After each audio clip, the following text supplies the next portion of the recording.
Tate is the litmus test for free speech on the internet. That reality explains why influencers who themselves operate at the edge of protected speech joined the Tate brothers for a night out in Miami shortly after their arrival. That gathering was not an endorsement of anyone's views. It was a defense of a principle. Why'd you gotta try so hard? It was a bunch of racists, closet homosexuals, Nazis, and incels hitting the club. That's what's happening. That's all it was. I wanted to quickly talk about the club scene in Miami. I talked a little bit about this yesterday just because it was something I thought I was just going to be able to laugh about because of how cringe it was. If you didn't know, there was a group of people, very super cool and heterosexual men banding together, including Sneeko, Nick Fuentes, the Tate brothers, Myron Gaines of Fresh and Fit, and the Dracula guy. I don't know, the dude who broke his dick trying to like be pretty because he took too much supplements and shit like that. So very strange, cringe weirdos. It sounds like the setup for a really, really bad joke from the 90s or something like that, you know. But either way, they wanted to go out and party and film it and live stream them going to a club. On the way there, if you haven't already heard, they were really, really keen on playing the song by Ye called Hail Hitler, and off his album Cuck, which has lyrics I'm sure you can imagine that are about hailing Hitler. I mean, the song is ultimately about someone being unable to deal with their divorce and as a result becoming a Nazi. I guess, yeah, it's the song of Elon Musk. It's the anthem of Elon Musk. That's basically what the song is. But obviously everyone's seen this. Very, very cringeworthy. I'm not going to play the song, because I don't want to get copyright struck, and also because it's a really weird racist song that shouldn't be played in clubs. But this is what was happening while they were turn it out there. So there's Nick Fuentes, there's Myron Gaines in the back, there's Andrew Tate smiling and laughing while they're playing the Hitler song. There's the broken dick Dracula guy. Apparently he was talking to Nick Fuentes about, there was a bunch of girls that wanted to talk to him, but he was not interested. Sneeko in the background doing the Nazi salute. Most people in the club looking at the ground awkwardly, being like, what the fuck is going on? It looks like something just straight out of hell. I mean, if we're being completely clear.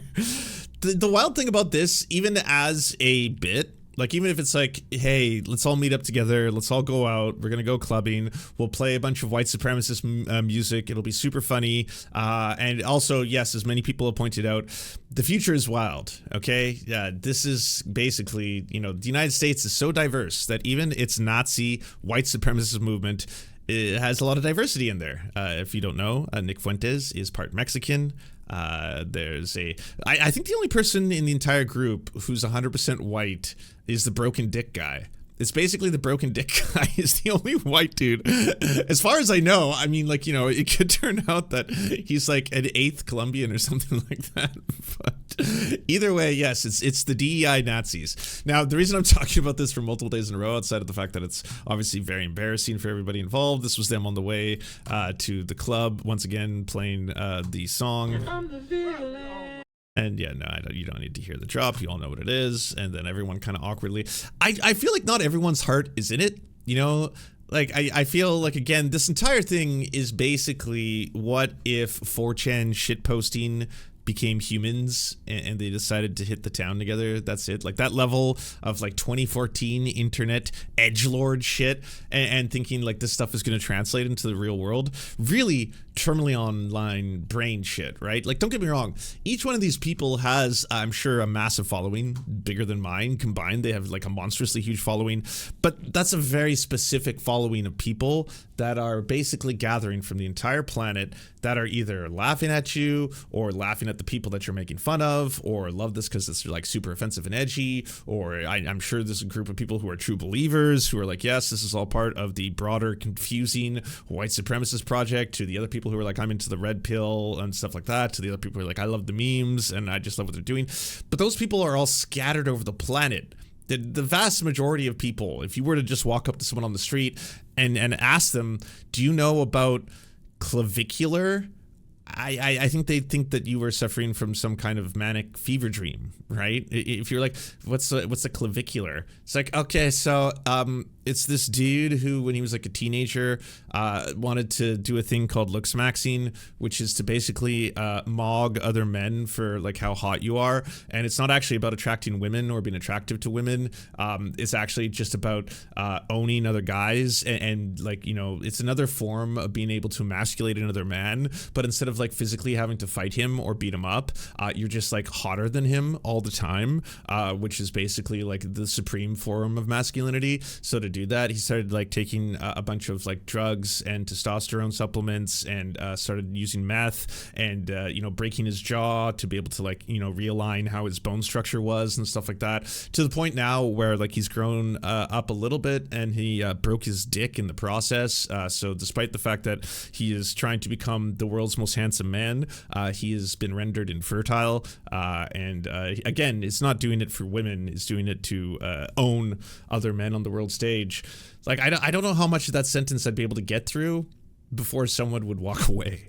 Or just be like, I don't want to talk about this anymore, or I don't want to talk to you specifically. I don't know what you're talking about, but it's unpleasant and weird and doesn't really remind me of a world I want to live in. And it turns out that's kind of just like the vast majority of people who saw this cringe shit and were just like, what the fuck? People who were fans of them are ripping in on them online. People who hate all of them are ripping into them online. Everyone, because like, of course, I don't know what you were expecting. This shit would have been cringe if you were all the coolest dudes in the world. If you all went out and made like a million new friends, all the hottest women in the world suddenly wanted to be with all of you. You all were just like the biggest celebrities ever. It would still be cringe. Even if it was a flawless execute, if you were all just like the handsomest guys and it's like, here's a night out on the town with the boys, and then you go out and then there's all these hotties and everyone's having a great time, and then you got home with them and then they're like, that was it. Flawless execution, it would be cringe. No one wants to watch this shit anymore. Like this was, again, Jersey Shore era style stuff that people only watch for the train wrecks. Only reason people watch those kind of shows. It's not because I really want to see people have a fun time. I'm tuning into this reality show of all these terrible human beings because I want to make sure that they have fun and love each other and have a great time tonight. No, I want to see messiness. I want to see fights, broken glass. I want to see people break up and then get together and then cheat on each other. That's the reason people watch that kind of shit. It's not because they like you or think this is cool.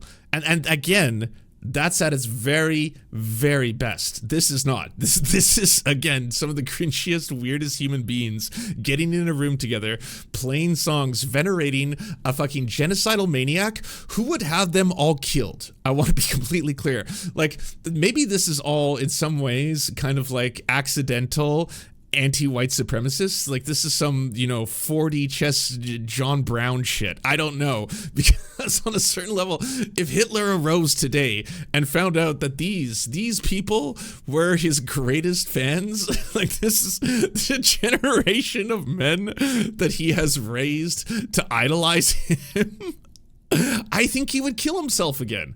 I think he would genuinely put himself back in the grave, because he would be like, what the fuck have I done? What happened to my teachings? Like, Jesus Christ. So that was that. But it turns out this evening had some very serious consequences. Now Sneeko, as well as the rest of these people, apparently have been banned from the majority of clubs. I originally heard the majority of clubs in Miami, but apparently it's the majority of clubs in the United States based on this one terrible, awkward, strange night out. You're virtually banned from every single hospitality group in the United States.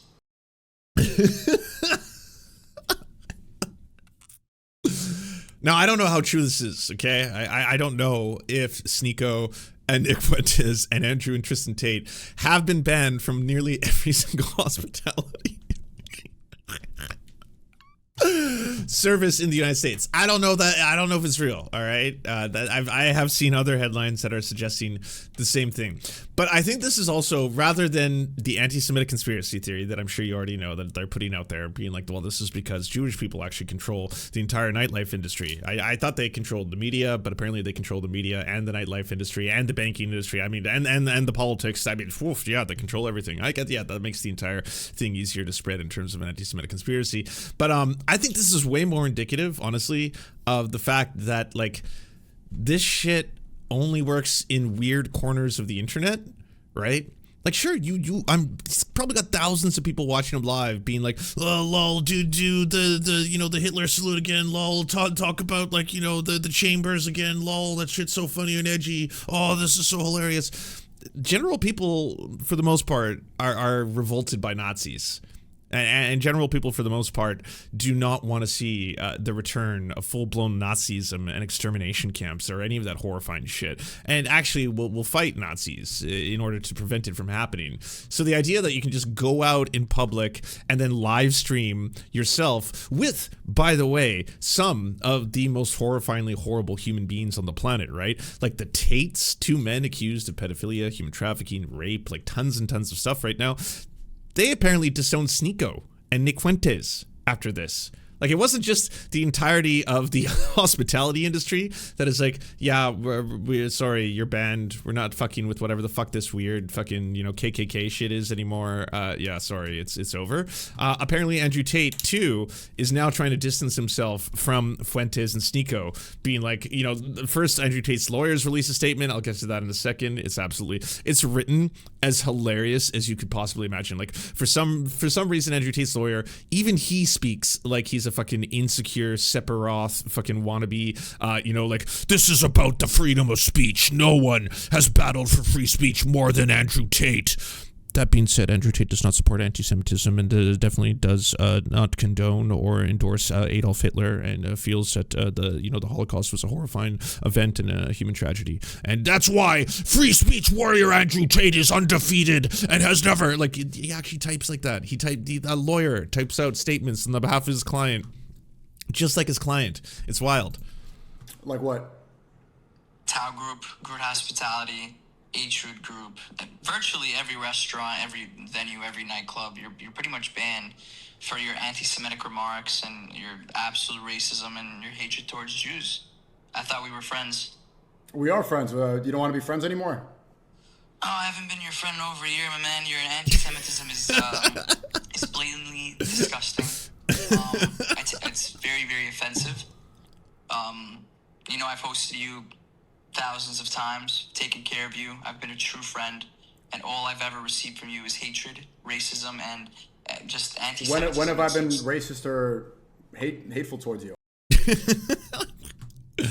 I mean, I could go back to the no sound, but you can imagine what they're all singing and cheering about right now. That's just on the way. I can't believe they got the DJ to actually play that song inside of the club. Like, that looks really bad on the DJ too. You can say no. You can be like, sorry, who are you? Nick Fuentes, the neo-Nazi. Can you play the song Hail Hitler by Ye, please, now in the club? You have the right to be like, no, actually, I'm going to talk to a bouncer to get you the fuck out of here, because what the fuck? What is going on? Miami local news reported on Clavicular, the Tate brothers, Nick Fuentes, and Myron playing the song. 2 employees were fired for playing the song. Oh, sorry, I spoke too soon. Apparently the DJ lost his job. Was it worth it? I ask you, was it worth it? People laughing and celebrating Heil Hitler and Adolf Hitler. I cannot believe we're even seeing this and witnessing Miami Beach. A Miami Beach nightclub catching heat, accused of celebrating hate with a song about Hitler. Absolute disgust. Disgusted, horrified. City leaders reacting to videos making the rounds on social media featuring the Kanye West song with the lyrics Heil Hitler over and over again. The same men seen in the club, known as controversial influencers, are also in a video from a limo. In that one, you can say what they are. This guy's, he's an incel neo-Nazi. This guy's, like, I would say, as close as a non-white person can be to a neo-Nazi. This person here is definitely an incel and promotes incredibly unhealthy, very dramatic experimental medical procedures that will break your dick if followed.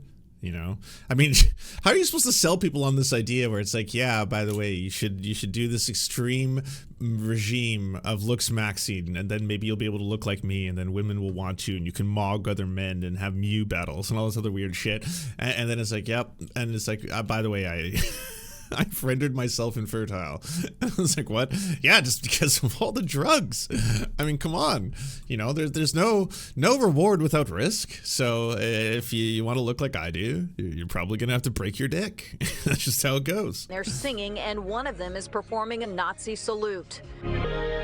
To have people in our city celebrating this. He's a black or white supremacist? Yes. That's it. He is. That's how I would describe Myron Gaines. He is a black white supremacist. Animals. This is obviously not welcome in Miami Beach. It should not be welcome anywhere in the world. And by the way, I spoke to other club operators. They are not welcome in their club. How they got into this club, open arms, I want to know how. The videos are from Saturday night. This one inside the club Vendome at 743 Washington Avenue. The club releasing a statement on social media that reads in part, oh, what? They released a statement. We are aware of the video circulating online from one of our venues that includes content and imagery that are deeply offensive and unacceptable. We want to be unequivocally clear. Vendome and our hospitality group do not condone anti-Semitism, hate speech, or prejudice of any kind. These values are fundamentally opposed to what we are and the environments we strive to create. We're currently conducting an internal review to understand the circumstances surrounding how this requested song came to be played during a bottle parade, and we will take immediate action to hold the responsible parties accountable. Our ownership and leadership reflect a diverse group of partners, backgrounds, and faiths, including members of the Jewish community, and are deeply disturbed by the harm caused by this incident and the circulation of this footage. As our review proceeds, we are evaluating additional safeguards and procedures to ensure our venues are not used for its platforms for offensive or are harmful behavior. We want to be unequivocally clear. Vendome and our hospitality group do not condone anti-Semitism, hate speech, or prejudice of any kind. It goes on to state, we are deeply disturbed by the harm caused by this incident and the circulation of this footage. The Post explains the business is looking into safeguards and procedures to make sure this doesn't happen again. As for the men in the video celebrating the song, the mayor has this message. It's disgusting, it's shameful, and you are not welcome in Miami Beach. Again, when you leave the little echo chamber of fucking X.com, this is kind of how the rest of the world feels. I feel like you thought it was just so fucking cool to be driving around, going to clubs, blasting like songs about Hitler and then thinking no one was going to do anything about it. The sadder thing, and again, this is the wild part of this entire story to me, Andrew Tate is the one throwing everyone else under the bus. They were too cringe for a man accused of, again, human trafficking, pedophilia, rape, one of the most abhorrent human beings on the planet. Fucking Andrew fucking Tate was the one who's like, I gotta distance myself from these toxic individuals. They are too toxic for me. I release a statement for me, lawyer, sir. And this is how his lawyer writes. Andrew Tate is the litmus test for free speech on the internet. That reality explains why influencers who themselves operate at the edge of protected speech joined the Tate brothers for a night out in Miami shortly after their arrival. That gathering was not an endorsement of anyone's views. It was a defense of a principle. The principle that speech, even controversial speech, is not grounds for imprisonment, exile, or punishment by the state. Why'd you gotta try so hard? It was a bunch of racists, closet homosexuals, Nazis, and incels hitting the club. That's what's happening. That's all it was. This was not a civil rights movement. This was not activism, all right? It's not a goddamn murder. This was not orchestrated, by the way. It's like, Mr. Tate, yes, today, do you want to make a very powerful statement on free speech? Maybe you could hang out with some of the most controversial figures online. All of you could go out and you could play some music that some people will just say the snowflakes of the world aren't ready for. Get out there, do it, be powerful. A controversial song comes on in a car full of guys. Some sing, some do not. the same song comes on in a nightclub. Some sing, some do not. If anyone wants to be angry, that anger belongs with the people who chose to play it and the people who chose to sing it. What I can say without qualification is this: Andrew Tate and Tristan Tate did neither. If the club is looking for someone to blame, it should start by looking in the mirror. To be clear, Andrew Tate and Tristan Tate condemn anti-Semitism and any glorification of Adolf Hitler. Free speech is not a license for hate. There is a clear line between expressing views and promoting hatred. Andrew and Tristan reject hatred in all its forms.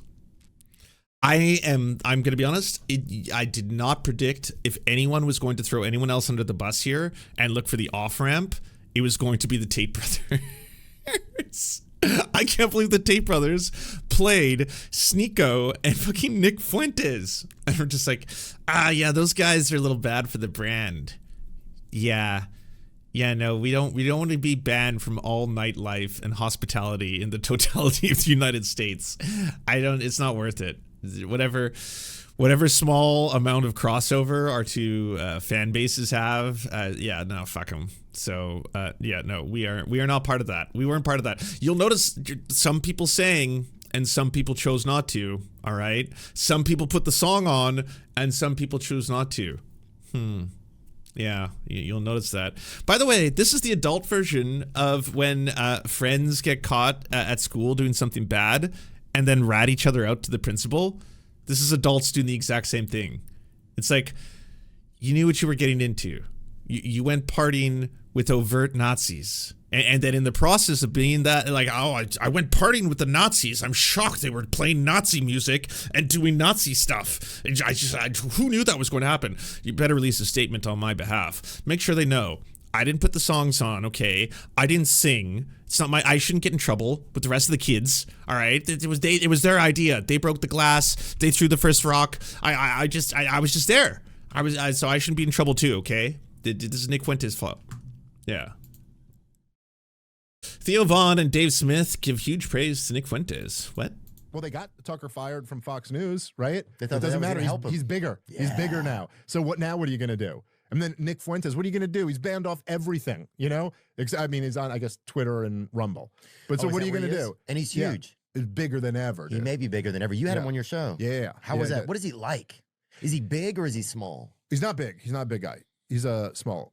I mean, he's not like tiny, but he's not. Somebody said he rides a bike. Is that true or not? I did not see him on a bicycle. I can neither confirm nor deny. Huh. I believe he took an Uber to the studio. Someone said he rode a bike to. Oh, listen, I'll be honest.